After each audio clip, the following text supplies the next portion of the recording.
Okay, I'm going to talk to you about my fence disease, my fence disorder. I have borderline, um, but I call it fence disorder.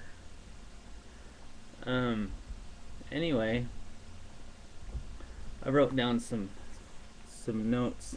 I don't know if you can see them as I usually do. It makes it easier for me to understand even what the hell I'm talking about. But anyway, my borderline, it's like a fence. I don't know if you can see here. This is kind of how I explain it. Um, a lot of my borderline has to do with guilt, I think, also. And this line here, almost it represents the fence. And that fence, I'm always trying to it's like I'm riding the fence. I'm always straddling the fence, and well, not literally, because that would kind of hurt. But anyway, my borderline and having borderline to me is being extreme in everything that you do. You can be extremely happy. When you're confused, you're extremely confused, and it seems like everybody's like, just hold up here. Don't get too carried away with everything that I do, except for when I'm happy, because obviously everybody wants to be happy, and everybody wants everybody else to be happy. So, but it's the negative extremes that people usually say, hey, keep it down. You know, don't freak out and all that. But that's what I do. I'm really good at freaking out on things. But I think a lot of it has to do with my guilt. Like, okay, where are we at? This line right here, I'm saying right now, just in this diagram, to me has to represent guilt.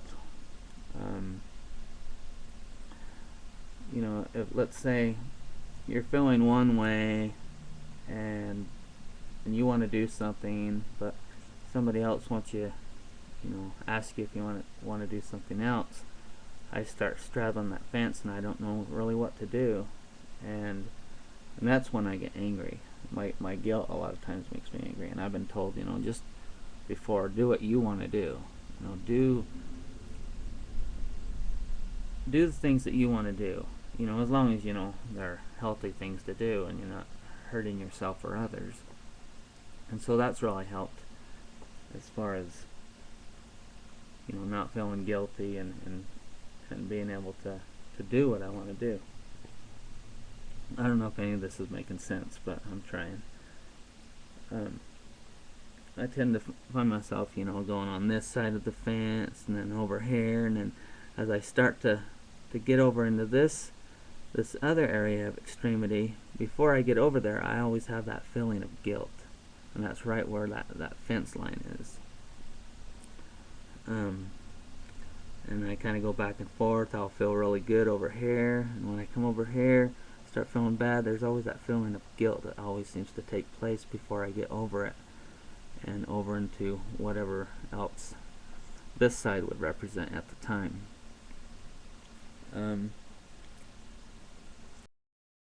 This is going a little bit off subject, but I wrote this down. I put down everything. Seems like everything I experience, I feel like it's predestined sometimes, and like everything is meant to be. I mean, always, and maybe I'm just psyching myself up so I don't feel guilty about everything. I always try to make everything seem like it makes sense at the time, but I do experience a lot of guilt, and a lot of times it runs my life. But when you learn, and I'm slowly learning how to not let guilt run my life, and it sets me free, actually. I'll be feeling guilty about something, and I'll learn different ways to deal with that. And when I've learned that, and I'm able to practice that, it does set me free from that guilt, and I feel a lot better.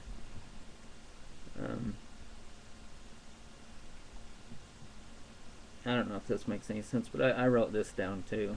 I put down, it's like I'm here to experience a deep spiritual learning. Instead of learning this technology and talents, I'm very talented in the things I do, but I can't seem to find it as important as the initial feelings I learn from everyday trials. I think somewhere in there, there's the guilt also, not being able to really enjoy my talents because of the guilt, and because of the extreme change in my moods every day. Some days it's just really sporadic. It just, I'm talking like within 5 minutes I can just feel one way and feel the other. I'm getting better, and with the medications, it seems to make it better, but I still have my bad days where I'm just going from one mood to the next, and it's really hard to deal with that. But I play a lot of guitar. I like to write songs, but I can't find myself to do what I want to do with it. I want to put it on the computer, and I want to get the song all put together so I can actually maybe publish it and get it out among everybody. But I can't seem to make myself do that. It's like I have to enjoy every single thing I do, every single detail. I have to be at my a full enjoyment of it. And I've learned that sometimes you just can't enjoy everything, and sometimes it's just going to take a little bit of work. But when it comes to being creative, I have to be in total enjoyment of that. I have to be into it, I guess you'd say. It's really hard to do the things that I do enjoy, because it does take a lot of detail, and be able to put your music into your recording program and get it just right. Because I am seriously, I'm a perfectionist. I have to have everything just right, and if it's not, most of the time, if it's not just right, I'm not going to do it. Once in a while, I do feel a little bit kicked back about things, like it doesn't bother me, and I can just get into it. It's no big deal, but that's not very often does that happen. And a lot of it may come from worry about whether or not I'm going to fail at one particular thing I have to do, and all the things that I do. Like right now, I'm worried about, saying all this stuff, I'm able to actually say something and put it on video, and I'm thinking something's going to happen, and the recording's not going to work. And to do that, I sabotage myself all the time. In fact, I got a little thing right here on my screen that kind of made me a little bit nervous. It's like I got to click it off in order to see the finish and exit button, and there's been sometimes I've done something like that and it totally wipes everything off, and it's like, oh, I just want to get pissed off and throw and do something that's going to harm myself. And but anyway, a lot of this comes from guilt and feeling confused, especially when, like I said, on that, and you can see it, that line, you can be in one extreme, and then